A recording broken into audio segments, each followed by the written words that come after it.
रूप से मिलनी चाहिए। क्योंकि एक बार को आप सोचिए, आखिर उस बच्चे की गलती क्या होती है जो एक गरीब घर में पैदा होता है और उसको बेहतर शिक्षा से वंचित होना पड़ता है। शिक्षा के सामने एक पैसे की दीवार खड़ी है, जो जितनी ऊंची दीवार लांघ सकता है, जो जितना अधिक पैसा शिक्षा पे खर्च कर सकता है, वो उतनी बेहतर शिक्षा पा सकता है। लेकिन अगर एक देश एक है, लोकतांत्रिक देश है, तो शिक्षा भी सबको एक समान रूप से तो मिलनी ही चाहिए।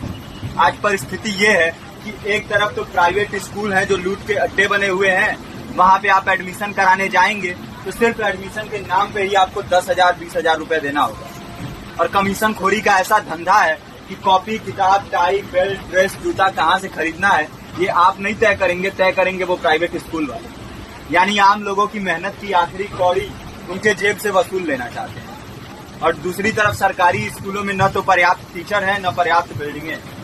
2019 का ही ये पुराना आंकड़ा है कि हर 100 में से 52 स्कूलों में या तो एक टीचर है या 2 टीचर हैं। और उन्हीं टीचरों के ऊपर जिम्मेदारी थोप दी जाती है कि जनगणना करो, मतगणना करो, पशुगणना करो, तमाम काम करवाए जाते हैं। और 19 के बाद से तब से कितने टीचर रिटायर हुए होंगे और 18 के बाद से कोई टीचर की वैकेंसी भी नहीं है। आप खुद भी सोच सकते हैं ये परिस्थिति और कितनी बिगड़ी है। इसीलिए हम लोग ये मांग उठा रहे हैं, चाहे कोई राष्ट्रपति का बच्चा हो या किसी मजदूर का, सबको शिक्षा एक समान मिलनी चाहिए और निःशुल्क रूप से मिलनी चाहिए। प्रेमचंद ने अपने दौर में भी कहा था कि एक सभ्य समाज में ऊंची से ऊंची तालीम मुफ्त होनी चाहिए और इसका पूरा खर्च गवर्नमेंट को उठाना चाहिए, क्योंकि हमारे देश को फौज से ज्यादा आवश्यकता तालीम की है। और शिक्षा से जुड़ता हुआ ही दूसरा मुद्दा हम लोग उठा रहे हैं। दूसरा मुद्दा है रोजगार का। रोजगार की परिस्थिति ये है कि आज सरकारी सेक्टर हो या प्राइवेट, सब कुछ ठेका संविदा के हवाले किया जा रहा है। परमानेंट नौकरियां लगातार घटाई जा रही है। इसी रेलवे में 1995 के आसपास लगभग 18.5 लाख कर्मचारी काम करते थे, लेकिन आज उनकी संख्या 12 लाख है।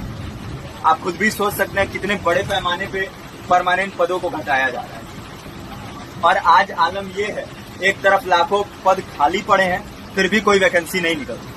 जो वैकेंसियां निकलती हैं उनमें भ्रष्टाचार होता है, पेपर लीक हो जाते हैं। RO, UP police, BPSC, SSC, CGL, ऐसे तमाम पेपर लीक हो चुके हैं, आप लोग भी जानते हैं।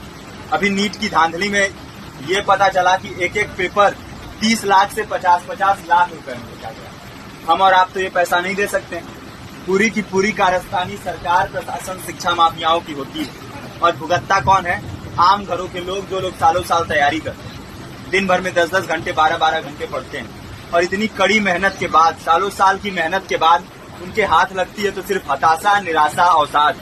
बहुत से छात्र नौजवान जो इस बेबसी में, इस डिप्रेशन में नहीं जी पाते, आत्महत्या तक के कदम उठा लेते हैं। लेकिन ये देश की विडंबना है कि टीवी चैनल, अखबार, मीडिया, नेता, मंत्रियों के लिए कहीं ये कोई मुद्दा नहीं है। उनके लिए मुद्दे हैं तो जाति, धर्म, रंग, नस्ल, अगड़ा पिछड़ा। आज जब पूरी परिस्थिति इतनी भयावह है तो ये जरूरी है कि लोगों के बीच में जाया जाए, लोगों को संगठित किया जाए और एकजुट किया जाए। क्योंकि आज अगर अपने मुद्दों पर बोलेंगे नहीं तो कल को ये परिस्थिति और बिगड़ेगी। हो सकता है ले देके अपनी जिंदगी तो हम लोग काट ले जाएं, लेकिन आने वाली पीढ़ियों को क्या भविष्य देके जाएंगे, ये भी सोचने वाली बात है। हमारे साथी ने आपको पर्चा दिया है, पर्चा आप तक पहुंच गया है। पर्चे में और भी बातें हैं, इसको पूरा विस्तार से पढ़िए। पर्चे में हमारा नंबर है, संपर्क कीजिए। फेसबुक का, इंस्टाग्राम का लिंक है, आप वहाँ पे जाएंगे तो आपको पता भी चलते रहेगा कि लगातार किन किन माध्यमों से हम इस अभियान को चला रहे हैं। नुक्कड़ नाटक, संगीत, शिक्षा सहायता मंडल, लाइब्रेरी, तमाम माध्यमों से इस अभियान को चला रहे हैं और कोशिश कर रहे हैं कि बड़े से बड़े पैमाने पर हर जगह पे लोगों को संगठित किया जाए और एकजुट किया जाए। आपके बीच भी आए हैं, आपका साथ और सहयोग दें। साथ इस रूप में कि आप भी हमारे इस कारवां और इस मुहिम से जुड़िए।